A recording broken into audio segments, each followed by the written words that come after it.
তো দেখো বন্ধুরা, এখন বাজে প্রায় 11:30, মানে 11:30 প্রায় বাজে।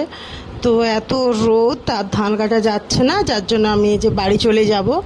তো দেখো, এই জমিটা পুরোটাই আমাকে একাকেই কাটতে হবে, কারণ তোমাদের দাদাভাই তো সময় পাচ্ছে না। তো যখন বাড়ি ফেরে তখন প্রায় 1টা 1:30 বেজে যায়, ওই সময় আর মাঠে যাওয়া যায় না, যার জন্য আমাকে এই ধানগুলো কাটতে হবে। তো তোমরা কমেন্টস করে জানাও, আমি এই পুরো জমিটা প্রায় 14 কাঠার মতো, ওটা আমি কাটতে পারবো কি না অবশ্যই কমেন্ট করে জানাও। তো দেখো, এই যে ধান কাটতেছি, আর একটুখানি কেটে চলে যাব, কারণ এত রোদ মাঠে মানে থাকার মতো নয়, বা থাকা যাচ্ছে না। আমি তো থাকতেই পারছি না এত রোদে। তো চলো বাড়ি যাওয়া যাক আজকের মতো, আবার বিকেলবেলা দেখা যাবে। তো আমার ব্লগ যদি ভালো লাগে অবশ্যই লাইক কমেন্ট শেয়ার করো, পাশে থেকো।